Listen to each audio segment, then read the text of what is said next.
नमस्कार, कैसे हैं आप? फिक्र आपकी में एक बार फिर से आपका स्वागत है। नए साल 2021 का ये पहला फिक्र आपकी है। मैं हूं निशांत चतुर्वेदी। सबसे पहले देखते हैं आज की बड़ी खबरें क्या है। आप 9 महीने से कोरोना के जिस टीके का इंतजार कर रहे हैं, समझ लीजिए कि वो आ गया है। देश के एक्सपर्ट पैनल ने कोविशील्ड वैक्सीन को आज हरी झंडी दे दी। ड्रग्स कंट्रोलर की मोहर लगते ही ये टीका लगना शुरू हो जाएगा। लेकिन ये टीका आपकी बाह तक कैसे पहुंचेगा, कैसे वैक्सीन का डोज लगेगा, ये बताने के लिए आज आपको वैक्सीन सेंटर ले चलेंगे। टीवी 9 भारतवर्ष पर आज आप वैक्सीन लगने से पहले वैक्सीन सेंटर की पहली झलक देखेंगे। और फिर आज कोरोना विलेन चीन के इलाज का भी विस्तार से विश्लेषण करेंगे। हमने कोरोना महामारी को मिटाने का तो रोड मैप तैयार कर लिया है, लेकिन इससे बड़ा मर्ज बन चुका है कोरोना विलेन चीन। इसके भी ठोस इलाज का रोड मैप बताएंगे। चीन के पिट्ठू पाकिस्तान और आतंकियों का जो इलाज हो रहा है, उससे दोनों ही बौखला उठे हैं। साल के आखिर में आतंकियों ने घाटी में एक हत्या करके गंभीर दुस्साहस किया है। इसके पीछे की मंशा जानकर आपका खून खौल उठेगा। और फिर बात मौसम की करेंगे। लॉकडाउन की वजह से इस बार ठंड भी ज्यादा पड़ रही है और उत्तर भारत में धुंध भी शुरू हो गई है। लेकिन अंधाधुंध रफ्तार ने कैसे फिक्र बढ़ा दी है, ये जानना आपके लिए बेहद जरूरी है। सबसे पहले फिक्र कोरोना की। नए साल के पहले दिन भारत को बड़ा तोहफा मिला है। आज सब्जेक्ट एक्सपर्ट कमेटी के साथ हुई बैठक में भारत ने सीरम इंस्टीट्यूट ऑफ इंडिया की कोविशील्ड कोरोना वैक्सीन के इमरजेंसी इस्तेमाल पर सहमति जताई। भारत सरकार की केंद्रीय औषधि मानक नियंत्रण संगठन यानी CDSCO ने की एक्सपर्ट कमेटी ने इसकी हरी झंडी दे दी। ऑक्सफोर्ड एस्ट्राजेनेका की इस वैक्सीन का प्रोडक्शन भारत के सीरम इंस्टीट्यूट ऑफ इंडिया में किया जाएगा। CDSCO की एक्सपर्ट कमेटी से अप्रूवल के बाद वैक्सीन को अब drugs controller general of India यानी DCGI के पास भेजा गया है। अब DCGI तय करेगा कि वैक्सीन के आपात इस्तेमाल की शर्तें क्या होंगी। कोरोना वैक्सीन के आने से पहले देश में टीकाकरण की योजना पर बहुत तेजी से काम चल रहा है। आज केंद्रीय स्वास्थ्य मंत्री डॉक्टर हर्षवर्धन ने बताया कि पहले चरण के लिए वैक्सीन देने की तैयारी पूरी हो चुकी है। जिनको वैक्सीन दी जानी है उनकी लिस्ट तैयार की गई है। सबसे पहले स्वास्थ्य कर्मियों और फ्रंटलाइन वर्कर्स को टीके लगेंगे। इसके बाद 50 साल से ज्यादा उम्र के लोगों को वैक्सीन दी जाएगी।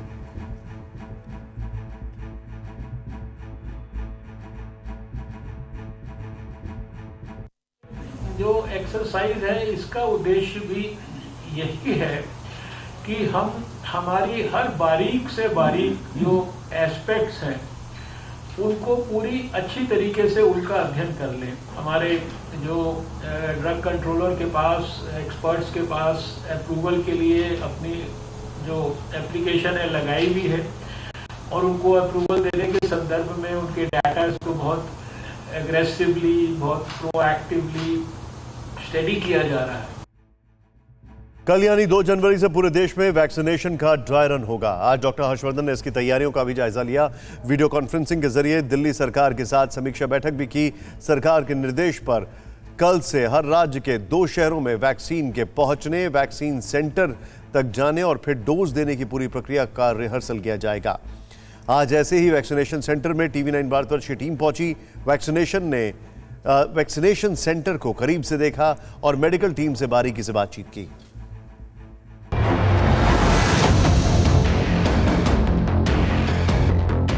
यह है दक्षिण दिल्ली नगर निगम का मैटरनिटी होम श्रीनिवासपुरी और यही है दिल्ली का पहला कोविड-19 वैक्सीन सेंटर।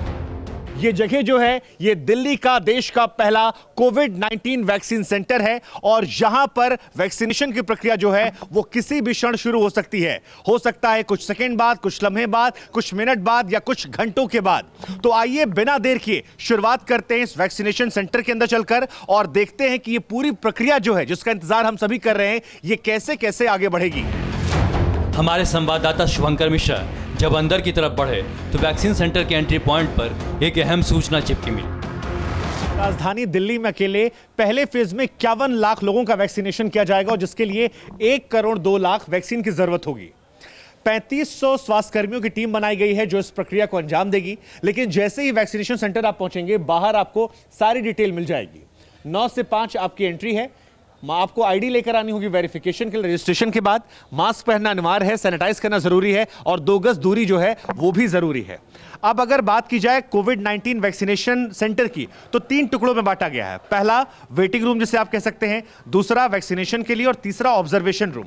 जहां पर हम खड़े हैं ये पहला वेटिंग रूम आप कह सकते हैं, जहां पर आपका रजिस्ट्रेशन चेक किया जाएगा। वैक्सीन सेंटर पर चेकिंग से लेकर वैक्सीनेशन की पूरी प्रक्रिया के लिए 5 अलग अलग टीमें बनाई गई हैं जो पूरी तरह ट्रेंड हैं। अब जानिए कि जब आप टीका केंद्र में जाएंगे तो सबसे पहले आपको कौन मिलेगा। पहला काउंटर ये है और वैक्सीनेशन ऑफिसर 1 जो है वो यहां पर आपको नजर आ रहा है। पुलिस होमगार्ड के जवान होते हैं। एक दिन में 100 लोगों का होना है यहाँ पर? मिनिमम सर 100 लोगों का किया जाएगा। मिनिमम किया जाएगा? Yes sir. अच्छा, आपका यहाँ पर रूल क्या है? सर जो भी रजिस्ट्रेशन के लोग आएंगे उनकी लिस्ट हमारे पास होगी। उसमें हम उनका रजिस्ट्रेशन चेक करेंगे। उनका नाम अगर लिस्ट में होगा उसके बाद हम उनकी आईडी वगैरह चेक करेंगे। उसके बाद उन्हें वेटिंग एरिया में बिठाया जाएगा और उसके बाद उन्हें अंदर भेजा जाएगा एक एक करके। ये वेटिंग एरिया 2 है। वेटिंग एरिया 2 जो है यहाँ पर निशान बना दिए गए हैं, माँ का फुट स्टेप देख सकते हैं। वहां से आने के बाद यहाँ पर वैक्सीनेशन ऑफिसर 2 और 3 का रोल शुरू होता है।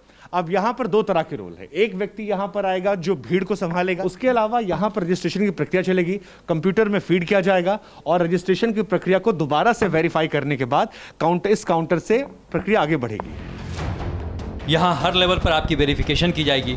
कोविन ऐप के कंफर्मेशन के बाद आपको टीका केंद्र के अंदर जाने की इजाजत मिलेगी। ये कमरा बहुत ज्यादा खास है, खास इस लिहाज से क्योंकि यहीं पर आपको वैक्सीन दी जाएगी। काउंटर नंबर 3 देखिए, यहां पर लिखा हुआ है कोविड-19 वैक्सीनेशन रूम। तो वेटिंग रूम के बाद वैक्सीनेशन रूम, काउंटर नंबर 3।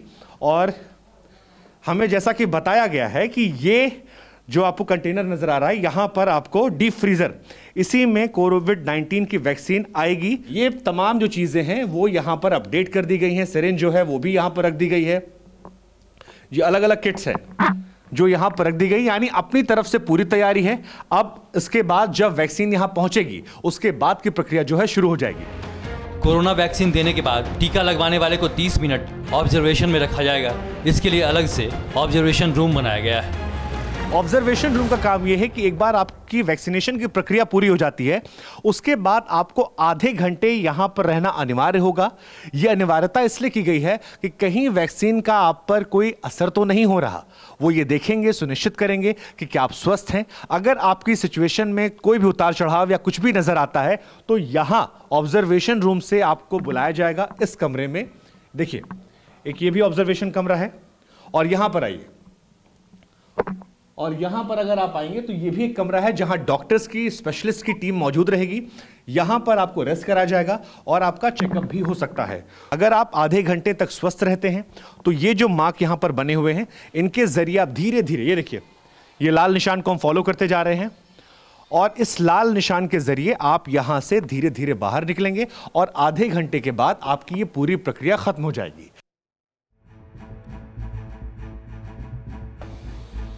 हमारी टीम ने दिल्ली समेत देश के कई वैक्सीनेशन सेंटर का जायजा लिया। अब जानिए कि जिस डीप फ्रीजर में वैक्सीन रखी जाएगी उसका तापमान क्या होता है और उसका तापमान को मेंटेन करने के लिए कितने लेवल की तैयारी की गई है। ये एक्चुअली क्या है, ILR है, आइसलैंड रेफ्रिजरेटर। इसका तापमान +2 से +8 के लगभग रहता है। अच्छा। तो इसमें हम ये आप डलिया देख पा रहे होंगे, इन डलियों के अंदर हम लोग वैक्सीन को ऐसे क्रम से जमाते हैं। अच्छा। और उसका कोल्ड चेन मेंटेन बना रहे तो बीच बीच में अंतर रखते हैं और उसको बराबर उचित जो उसका तापमान है वो मिल सके। आप देख पा रहे होंगे कि ये एक लॉगर लगा हुआ है जी। इसके अलावा एक थर्मामीटर इसमें रखा हुआ है जी। थर्मामीटर से हम सुबह शाम उसका टेम्परेचर देखते हैं जी। आप देख रहे होंगे ये थर्मामीटर है। अच्छा। इसके अलावा एक और डिवाइस है हमारे पास जी। इसको लॉगर बोलते हैं, ये वाली जी। अच्छा। इस लॉगर से भी हम ऑनलाइन अपनी मशीन का तापमान देख सकते हैं। और कोरोना के बाद अब कोरोना विलेन चीन की बात। करीब 2500 वर्ष पहले चीन में एक बड़े दार्शनिक हुए जिनका नाम था सुन त्सू। उन्होंने एक किताब लिखी जिसका नाम था द आर्ट ऑफ वॉर। माना जाता है कि युद्ध कला पर इससे बेहतर कोई किताब नहीं हुई है। ये किताब सिखाती है कि युद्ध सिर्फ मैदान में नहीं जीते जाते। अपनी इस किताब में सुन त्सू ने लिखा है कि युद्ध में ऐसे हमले ज्यादा महत्वपूर्ण होते हैं जो दिखाई नहीं देते हैं, डिसेप्टिव जिसे कहते हैं, और यही वो हमले होते हैं जो सेना को विजयी बनाते हैं। चीन आज भी अपनी 2500 वर्ष पुरानी इस नीति पर जोर देता है। आज हम आपको बताएंगे कि नए साल में क्या है चीन की नई चाल। आज की पूरी खबर इन 3 मुद्दों के इर्द गिर्द रहेगी। पहला मुद्दा, साजिशों की पटरी से कहां तक पहुंचेगा चीन। दूसरा मुद्दा, जहां घास नहीं उगती वहां गांव क्यों बसा रहा है चीन। और तीसरा, सबसे अहम मुद्दा, क्या अब वक्त आ गया है कि हम पड़ोसी ही बदल दें। आगे बढ़ने से पहले आपको भारत और चीन के बीच जारी गतिरोध पर अपडेट दे दें। दोनों देशों के बीच 9वें दौर की बातचीत को लेकर विचार चल रहा है। चाइनीज मिलिट्री के प्रवक्ता ने कहा, कहना है कि दोनों देशों के बीच कोप कमांडर लेवल की मीटिंग हो सकती है। फिलहाल मुद्दों की बात पर लौटते हैं। पहला पॉइंट यह है कि साजिशों की पटरी से कहां तक पहुंचेगा चीन।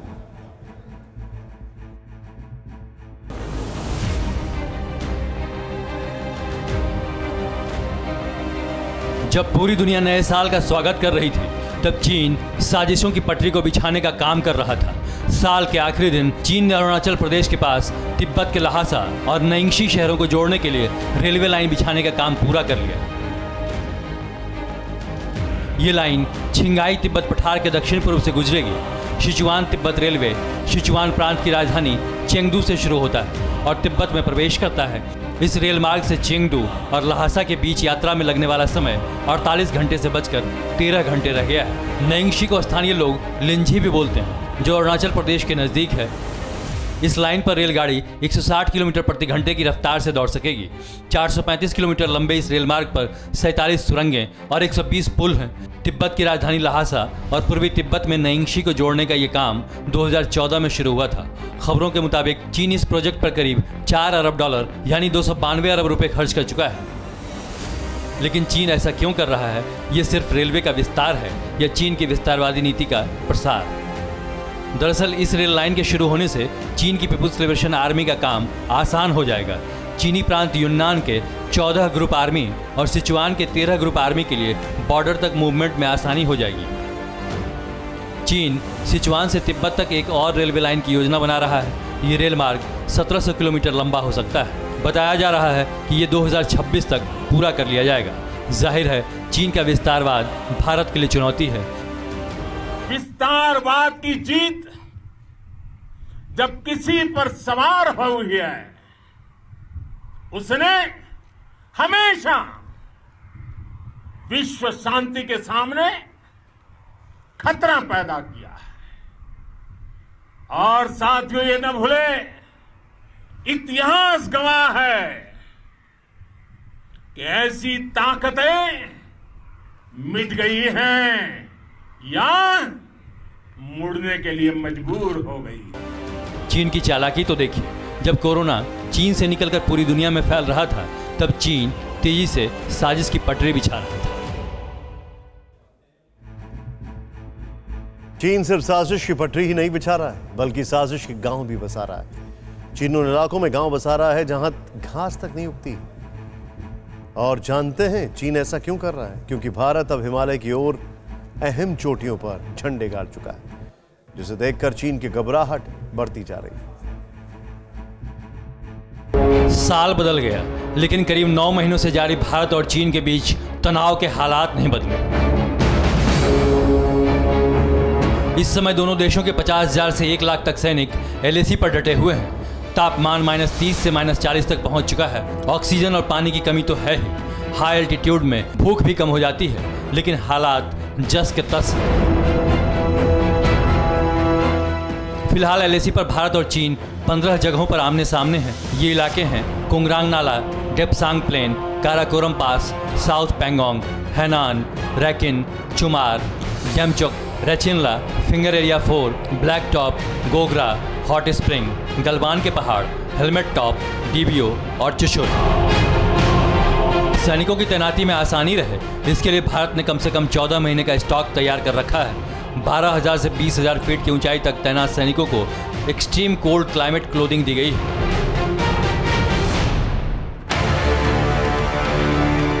लेकिन अब चीन की चालाकियों की ये तस्वीर देखिए। नवंबर में खबर आई थी कि चीन ने अरुणाचल प्रदेश के नज़दीक कम से कम 3 गांव बसा लिए हैं, जिनकी दूरी बुमला पास के करीब 5 किलोमीटर। सीमा पर गांव बसाने का ये काम चीन उस समय कर रहा था जब पूर्वी लद्दाख में भारत और चीन के सैनिकों के बीच हालात भारी तनाव भरे थे। दरअसल चीन इन गांवों को बेहद चालाकी से इस्तेमाल करता है। गांव निर्जन इलाकों में बनाए जाते हैं, यानी जो ठिकाने कहने को नागरिकों के लिए बनते हैं वो दरअसल पीपुल्स लिबरेशन आर्मी के लिए बनाए जाते हैं, और इसी बहाने चीन अपने सैनिक ढांचे को मजबूत करता है।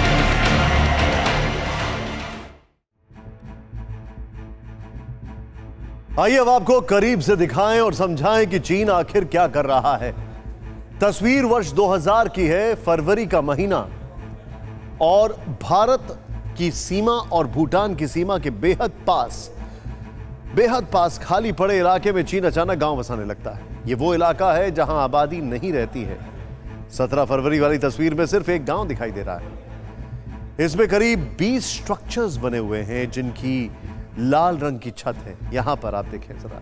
लेकिन फरवरी के बाद यह निर्माण कार्य और तेज हो जाता है। 9 महीने बाद नवंबर के महीने में उसी जगह पर एक की जगह 3 गांव बनकर तैयार हो जाते हैं। लाल रंग में दिखाई दे रहे स्ट्रक्चर्स भी पहले से बहुत ज्यादा हो गए। यहां पर देखें आप पूरे इस इलाके को, यानी चीन की चाल नए साल में और आगे तक बढ़ सकती है। उत्तराखंड हमारे उन देश के उन राज्यों में से है जिसमें सीमाएं इंटरनेशनल बॉर्डर से लगती हैं। इसी राज्य से सटी चीन की सीमा पर ऐसे 100 गांव की पहचान की गई है जिन्हें आदर्श गांव के रूप में विकसित किया जाएगा। पिथौरागढ़, चमोली, उत्तरकाशी के इन इलाकों में रोजगार बढ़ाया जाएगा ताकि वहां के लोगों को अपना गांव छोड़कर बाहर ना जाना पड़े। हमने रिटायर्ड मेजर जनरल राजन कोचर से पूछा कि इस फैसले का कूटनीतिक महत्व है क्या। उत्तराखंड एक स्ट्रेटेजिक इंपॉर्टेंट स्टेट है इंडिया के लिए, जो चाइना बॉर्डर 350 किलोमीटर के साथ और नेपाल बॉर्डर 275 किलोमीटर के साथ है। और इंडियन एयरफोर्स ने भी वहाँ पे अपना एडवांस लैंडिंग ग्राउंड का एरिया भी इसको रेकी कर लिया है, और साथ ही साथ वहाँ पे एयर डिफेंस रडार्स भी लगाए जा रहे हैं जिससे हमको दुश्मन के बारे में जल्दी जानकारी मिल सके। भारत चीन युद्ध के बाद जब देश की संसद में अक्साई चिन को लेकर सवाल उठने लगे तो एक मजेदार वाकया हुआ।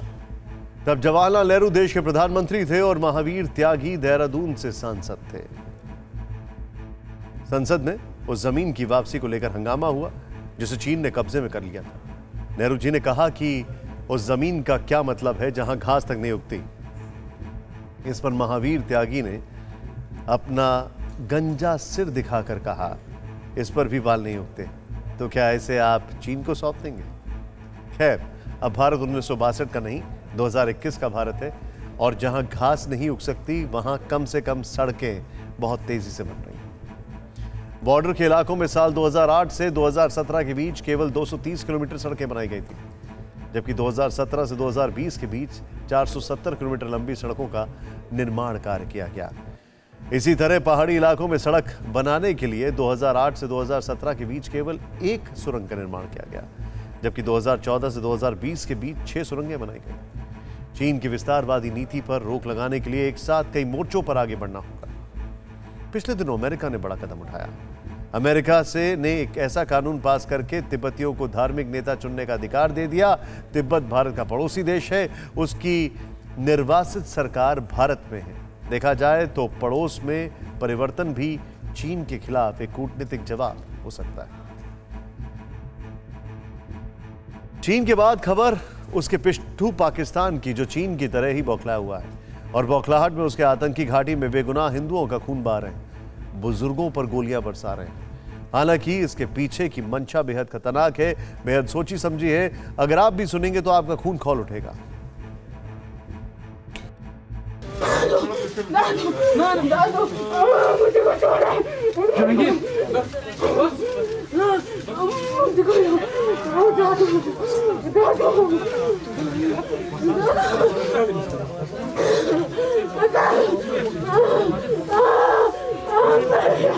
क्या दुश्मनी थी हमारे साथ किसी की? हमने तो किसी का कुछ नहीं बिगाड़ा, किसी का कुछ नहीं बिगाड़ा।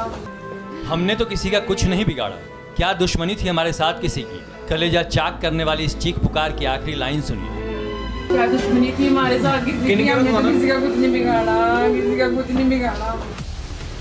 कश्मीर घाटी में आतंकियों से यही तो पूछ रहा है श्रीनगर का निश्चल परिवार, और हर बार यही सोचकर पूरे परिवार का कलेजा फट जाता है। न किसी से जमीन जायदाद की दुश्मनी, न व्यापार की रंजिश, फिर क्यों मार डाला?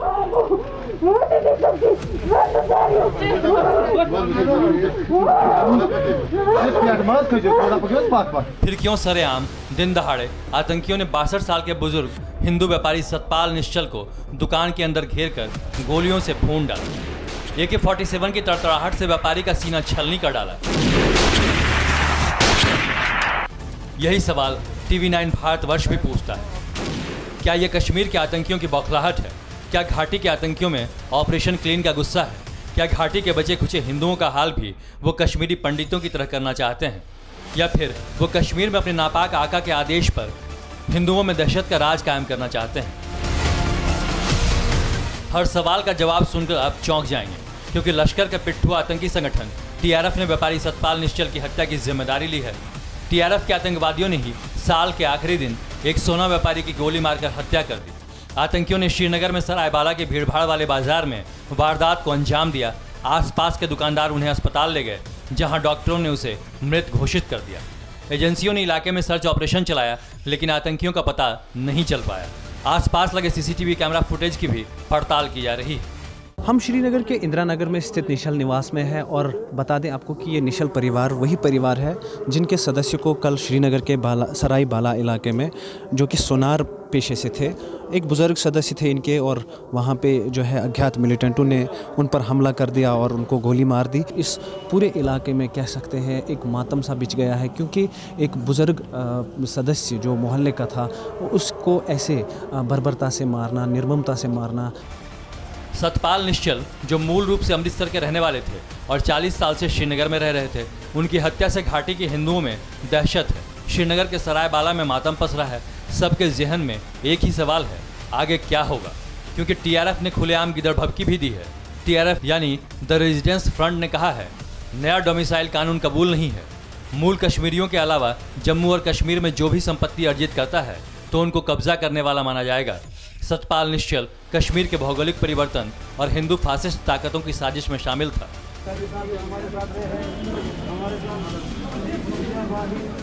निश्चल परिवार को साल 2020 में डोमिसाइल सर्टिफिकेट मिलने के बाद श्रीनगर का हार्ट कहे जाने वाले हनुमान मंदिर इलाके में दुकान और बादामी बाग में सेना मुख्यालय के पास इंदिरा नगर में एक घर खरीदा था। उस वक्त से ही वो आतंकियों के निशाने पर थे, पर इनकी बौखलाहट की असली वजह है कश्मीर घाटी में उनका सफाया। पिछले एक साल में ही 200 से ज़्यादा आतंकियों का सफाया हुआ है। लगभग 50 के करीब टॉप आतंकी कमांडरों को ख़त्म किया गया है। 12 से ज़्यादा कमांडरों ने ऑपरेशन के दौरान सरेंडर भी किया है। इससे पता चलता है कि आतंकियों में सेना का कितना खौफ है। कई ग्रुप के सफाये से वो डरे हुए हैं और आम लोगों को निशाना बना रहे हैं। 600 प्लस जो OGW जो इनके टेररिस्ट नेटवर्क को वन वे और अदर इसको चलाते हैं, 600 से ज़्यादा लोग गिरफ्तार हुए। 36 मॉड्यूल ऐसे ब्रेक किए गए जो नार्को टेररिज्म में जहाँ पे कोरियर के तौर पे काम करते हैं, या मिलिटेंट को लॉजिस्टिक पहुँचाते हैं, ग्रेनेड फेंकते हैं, इस तरह की कार्रवाइयों में शामिल हैं। 100 से ज़्यादा लोग वो भी गिरफ्तार हुए हैं। काफ़ी बड़ी तादाद में लोग PSA के अंदर बुक भी हुए। कश्मीर में TRF सिर्फ नाम ही नया है। दरअसल लश्कर ने अपना नाम बदला है। TRF के कश्मीर में जो भी आतंकी मारे गए हैं या पकड़े गए हैं वो सभी लश्कर तैयबा के आतंकियों की सूची में ही थे, और लश्कर की लिस्ट में घाटी के हिंदू और कश्मीरी पंडित हमेशा टॉप पर रहे हैं। पिछले 30 साल से अपने घर लौटने की बाट जोड़ रहे हैं। एक बार फिर ये आतंकी कश्मीर में 1980 के बाद का माहौल बनाना चाहते हैं। 19 जनवरी 1990 का वो दिन वापस लाना चाहते हैं जब कश्मीर के पंडितों को अपना घर छोड़ने का फरमान जारी हुआ था। लेकिन अब ये नए मिजाज का हिंदुस्तान है जो गोली का जवाब गोला से देता है। पाकिस्तान जैसा सोच रहा है हिंदुस्तान की सेना वैसा होने नहीं देगी। भले ही वो बौखलाहट में आतंकियों को घाटी में निर्दोषों का खून बहाने के लिए फरमान दे या फिर लाइन ऑफ कंट्रोल पर अपनी सेना से गोला बारूद चलवाए।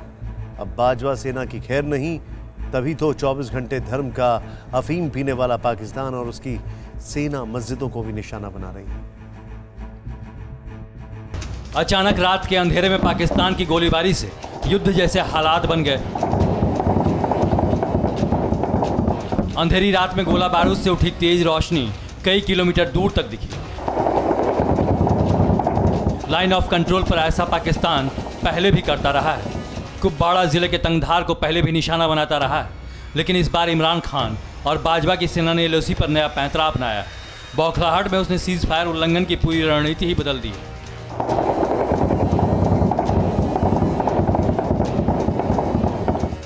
आज अपनी रिपोर्ट में हम पाकिस्तान की इसी नई रणनीति को एक्सपोज करेंगे। बताएंगे कि पाकिस्तान रात के अंधेरे में सीज फायर उल्लंघन की आड़ में आम हिंदुस्तानियों को निशाना बना रहा है। एलओसी के नज़दीक धार्मिक स्थलों पर गोले बरसा रहा है। कुपवाड़ा के तंगधार में पाकिस्तान ने मस्जिद पर मोर्टार और हैवी मशीन गन से गोलियां बरसाई। मस्जिद की दीवार, दरवाजे, छत, गुंबद पर दिख रहे गोलियों के निशान इस बात के सबूत हैं कि इस्लामिक रिपब्लिक ऑफ पाकिस्तान और उसकी सेना इस्लाम के पवित्र स्थलों को भी नहीं छोड़ती। उनकी नज़र में ना तो आस्था की कीमत है, न जिंदगी की, भले ही वो बच्चे हों या बुजुर्ग। तभी तो पाकिस्तान की इस गोलाबारी के दौरान 5 लोग घायल हुए और कई मकानों और मस्जिद को भारी क्षति पहुंची। यहाँ पर तंगधार में 6:30 बजे से गोलाबारी स्टार्ट हो चुकी है। एक तो सर्दी का मौसम है, लोग बाहर भी नहीं निकल सकते छुपने के लिए। सभी लोग डर और खौफ की वजह से अपने घरों में छुपे हुए हैं और ये गोलाबारी अभी तक चल रही है। तंगधार में पाकिस्तान की गोलाबारी की वजह से लोग बंकर में छिपने के लिए मजबूर हुए। कई लोगों को सुरक्षित स्थानों पर पहुंचाया गया। पाकिस्तान की नापाक फायरिंग हर साल बढ़ती जा रही है। साल 2018 में पाकिस्तान ने 1629 बार सीज फायर का उल्लंघन किया और साल 2019 में ये संख्या 3168 थी। लेकिन 2020 में सीज फायर उल्लंघन की संख्या बढ़कर 4700 से ज़्यादा हो गई। दरअसल टेररिस्तान की सेना बार बार कोशिश करती है कि हिंदुस्तान की सीमा में आतंकियों की घुसपैठ कराई जाए, लेकिन हमारी सेना ऐसा होने नहीं दे रही और बौखलाहट में भाजपा के फौजी धार्मिक स्थलों और लोगों को निशाना बना रहे हैं। पाकिस्तान की कोशिश बार बार रही है कि जम्मू के एरिया में कोई कम्युनल सिचुएशन पैदा की जाए। पहले अगर आप देखें तो जहां पर पुंछ के एरिया में एक मॉड्यूल अभी बस्ट किया जिनको रिलीजियस प्लेसेस के ऊपर ग्रेनेड फेंकने की बात करी थी। कल भी इस तरह का एक कार्रवाई हुई, मगर उसमें किस तरह का कोई नुकसान नहीं हुआ है। भारत के पराक्रमिक सैनिक घाटी में आतंकवादियों को जहन्नुम पहुंचा रहे हैं तो सरहद पर पाकिस्तानी फौजियों को। ऐसे में पाकिस्तान के लिए एक ही सबक है, सुधर जाओ, वरना कभी भी भारतीय सेना मुजफ्फराबाद तक पहुंच जाएगी और फिर पाकिस्तान के कायर सैनिक और डरपोक प्रधानमंत्री दुनिया भर में रो रो कर मदद मांगेंगे।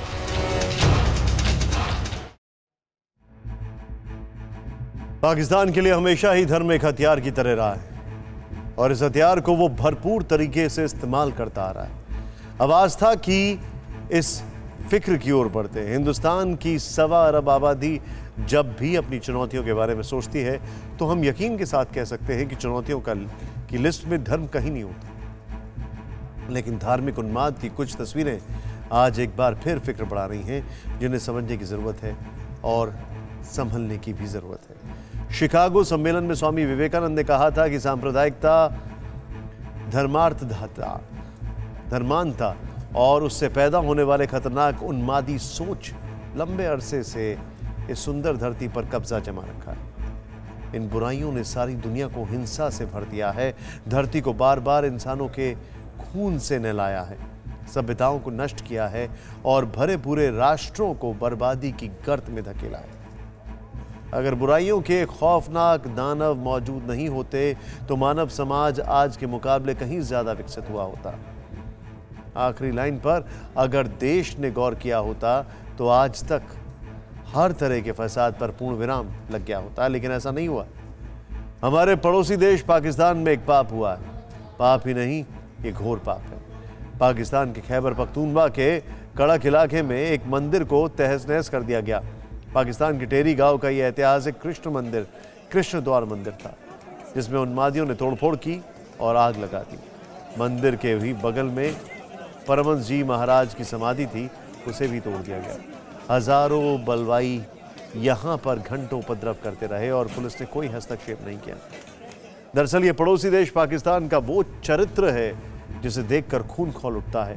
पाकिस्तान में हुई इस घटना पर भारत ने कड़ा एतराज जताया, जिसके बाद खैबर पख्तूनख्वा के प्रांतीय सरकार ने ऐलान किया कि वो जमींदोज किए गए मंदिर को दोबारा बनवाएगी। लेकिन मंदिर में तोड़फोड़ तो आम बात है। पाकिस्तान में हिंदुओं पर दशकों से अत्याचार हो रहा है।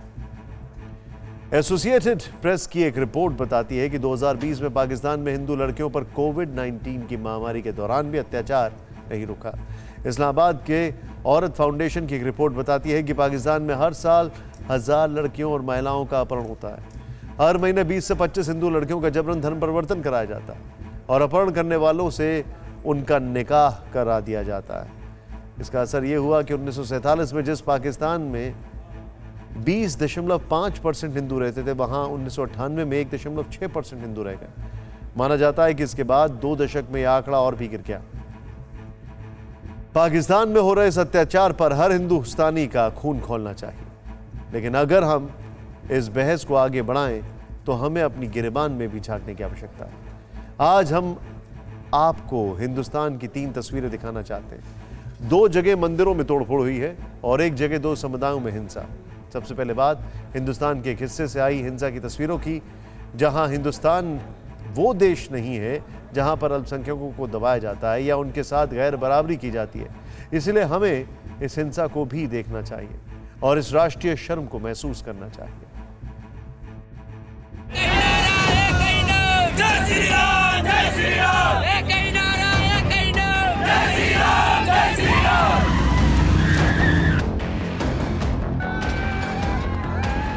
जय श्री राम का जयकारा, तोड़फोड़, अफरा तफरी और पुलिस का जमघट, ये तस्वीरें हिंदुस्तान की फिक्र बढ़ा रही हैं और पूरे देश को अपने गिरेबान में झांकने की नसीहत दे रही हैं।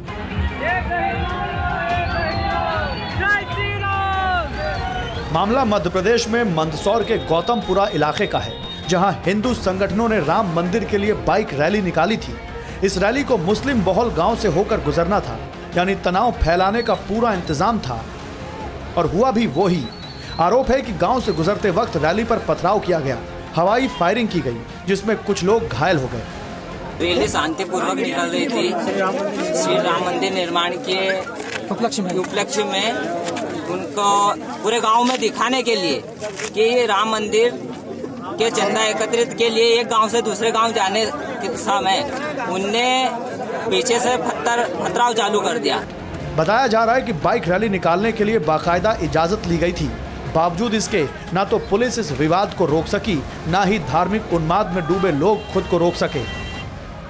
वर्तमान में स्थिति बिल्कुल नियंत्रण में है और हमारी पूरी उस पर निगाहें हैं। अभी हमने 6 अपराध पंजीबद्ध किए हैं और इस पर करीब 5 लोगों की गिरफ्तारी हो चुकी है और भी जो नामजद हैं और जो वीडियो की पहचान के बाद जो भी अपराधी बनेंगे उनकी हम गिरफ्तारी शीघ्र ही करेंगे। बिना परमिशन के कोई भी रैली जुलूस इस तरह का प्रदर्शन न हो और इस पर हम जो है सख्त वैधानिक कार्रवाई करेंगे और आज के बाद इस तरह की कोई भी रैली नहीं निकलेगी जो भी अनुमति जिसकी न हो। इस विवाद में 2 तस्वीरें सोशल मीडिया पर तेजी से वायरल होने लगी और हम दोनों ही तस्वीरें आपको नहीं दिखा रहे क्योंकि दोनों ही तस्वीरों की कोई पुष्टि नहीं है और इनका मकसद धार्मिक उन्माद को बढ़ावा देना हो सकता है। लेकिन एक तस्वीर में रैली पर पथराव करते कुछ लोग दिखे तो दूसरी तस्वीर में धार्मिक स्थल पर झंडा फहराते लोग दिखे। TV9 भारतवर्ष ने इस घटना के बाद मौके पर जाकर पड़ताल की और पड़ताल में पता चला कि हिंदू हो या मुसलमान, यहाँ पर हर वर्ग ने अपने उन्माद को ऊपर दिखाने की भरपूर कोशिश की, जिसके वीडियो लगातार वायरल हो रहे हैं। मुस्लिम बहुल गांवों में गाड़ियों पर टूटे लोग कौन हो सकते हैं, ये हर किसी को अच्छी तरह पता है और उन्होंने क्या क्या किया ये गांव वालों की जुबान से सुनिए। इधर मेरी गाड़ी पलटी मारी, उस पर ऊपर भाटे बढ़ के ये इधर दरवाजे सब तोड़ दिए, झंडे तोड़ दिए इधर के ऊपर के, और लोग तो बहुत तादाद में थे सर, बहुत ज़्यादा लोग आए थे। गांव में कोई नहीं था सर, बच्चा एक सब हम पुलिस वालों ने हमें निकाल लिया था यहाँ से कि आप चले जाओ, आपके कोई भी नुकसान नहीं होगा, उसकी जवाबदारी हमारी है, हम आपके किसी भी घर में नुकसान नहीं होने देंगे और हमारी ये पूरी जवाबदारी रहेगी। लेकिन पुलिस वालों के आगे जाके ये दिया इन्होंने और इनके सामने बहुत नुकसान हुआ मेरा तो गाड़ी। कल ये हुआ था सर कि कुछ लोग असामाजिक तत्व वाले आए और उन्होंने जो यहाँ पे रैली निकाली और गांव में बहुत ज़्यादा तोड़फोड़ की और पुलिस प्रशासन यहाँ पर मौजूद था, मगर उसके बावजूद भी और गांव वालों ने मिनिमम 2 या 3 रोज़ पहले पुलिस प्रशासन को सारा जो है लिख करके दिया था, उसके बावजूद भी यहाँ पुलिस प्रशासन के होते हुए भी गाँव वालों का बहुत ज़्यादा नुकसान हुआ है। स्थानीय लोगों की माने तो पुलिस ने बाइक रैली निकलने से पहले गांव खाली करा दिया था। बावजूद इसके जो कुछ हुआ वो हिंदुस्तान की शर्म है। कल सर यहाँ पे अचानक में कुछ वो भगवा झंडे लेके ने उपद्रवी जो होते जैसे आतंकवादी टाइप आए वो, और पता नहीं उन्होंने पागल थे वो या दारू पी रखी थी, इस तरीके से उन्होंने अचानक में तोड़ फोड़ चालू करी। ये लोग अपने घर में तोड़ फोड़ करी, इन्होंने पथराव करा और फिर उसके बाद ये लोग घर में घुसे। घर में घुस के ये विंडो लगी है, इस विंडो से आए ये अंदर लोग कांच तोड़ के, दरवाजों को तोड़ा तोड़ी करा। इन्होंने चाबी वगैरह निकाली और चाबी निकाल के इसमें से 7.5 लाख रुपए कैश जो शोरूम का मेरा अमाउंट था, उसके अलावा घर के कुछ जेवर थे 3-3.5 लाख रुपए के, जो इन लोगों ने लूटा और मेरी आंखों के सामने लूटा। और इनसे मैंने छीना झपटी भी करी, जिसमें मेरे हाथ पे कुछ निशान भी आए इन लोगों के नाखून के। इस मामले में आरोपों के कई पहलू हो सकते हैं, लेकिन मंदसौर में जो कुछ हुआ इसका इकलौता सच ये भी है कि ये भीड़ हिंदुस्तान के लिए एक बड़ी फिक्र पैदा कर रही है। उस हिंदुस्तान के लिए जहां भाईचारा है, हर धर्म की आज़ादी है।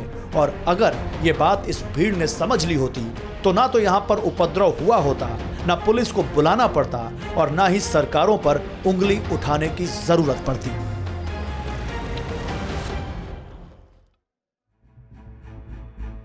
अगर मंदसौर में हिंदुओं की बाइक रैली एक मुस्लिम बहुल गांव से गुजर रही थी तो गांव वालों को इस आस्था का आदर करना चाहिए था, और अगर गांव वालों को इस पर आपत्ति थी तो हिंदू रैली को अपना रास्ता बदल लेना चाहिए था, क्योंकि यह विवाद हमें पीछे ले जाता है।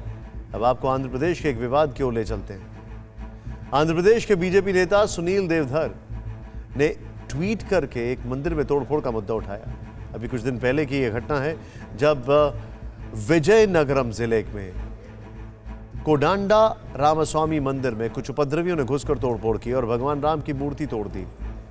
मूर्ति का टूटा हुआ हिस्सा झाड़ियों से बरामद किया गया। इस तीर्थ को उत्तर आंध्र अयोध्या भी कहा जाता है और ये मूर्ति 400 साल पुरानी बताई जाती है, लेकिन इस वारदात में अभी तक किसी को गिरफ्तार नहीं किया इसका, जबकि लोग इसे ईसाई मिशनरियों से जोड़ रहे हैं और स्थानीय सरकार की तुष्टीकरण की नीति से जोड़ रहे हैं। इससे पहले कर्नाटक के प्रसिद्ध लक्ष्मी मंदिर में महाकाली की मूर्ति तोड़ने की घटना सामने आई थी। कुल मिलाकर जैसा कि विवेकानंद ने कहा था, हमें मानव सभ्यता का विकास करना है तो धर्म के नाम पर उकसाने वालों को पकड़ना होगा, उन्हें कड़ी सजा देनी होगी। और अगर पाकिस्तान में हिंदुओं पर अत्याचार हो रहा है तो उसे भी कड़ा सबक सिखाना होगा, लेकिन इससे पहले हमें खुद को सुधारना होगा, अपनी गिरेबान में झांकना होगा, धर्म के नाम पर उकसाने वालों को रोकना होगा और उनसे बचना होगा ताकि हम आगे बढ़ सकें, देश आगे बढ़ सके। और अब फिक्र हेडलाइंस। देश में कोरोना वैक्सीन पर जल्द गुड न्यूज। सीईसी ने कोविशील्ड के आपात इस्तेमाल की सिफारिश की। DCGI तय करेगा वैक्सीन के इमरजेंसी यूज की शर्तें। देश भर में कल से शुरू होगा कोरोना वैक्सीन का ड्राई रन। केंद्रीय स्वास्थ्य मंत्री डॉक्टर हर्षवर्धन बोले, वैक्सीनेशन की तैयारियां लगभग पूरी। बैठक से पहले किसानों ने सरकार पर की दबाव बनाने की कोशिश, कहा मांगे नहीं पूरी हुई तो करेंगे पैदल मार्च। 4 जनवरी को होनी है केंद्र और किसानों के बीच मीटिंग। नए साल पर सीएम ममता बनर्जी को झटका। शुभेंदु अधिकारी समेत भाई शोमेंदु बीजेपी में हुए शामिल। कई टीएमसी कार्यकर्ताओं ने भी ज्वाइन की बीजेपी। ब्रिटेन और भारत के बीच फिर से बहाल होगी हवाई सेवा। 8 जनवरी से 23 जनवरी तक सीमित संख्या में फ्लाइट्स का संचालन। कोरोना के नए स्ट्रेन की वजह से लगा था बैन। नए साल पर पीएम मोदी ने लाइट हाउस प्रोजेक्ट की रखी आधारशिला। 6 राज्यों में हुई प्रोजेक्ट की शुरुआत। पीएम बोले, पहले पैसे देने की बाद भी नहीं मिलते थे मकान। और अब जो है सो है।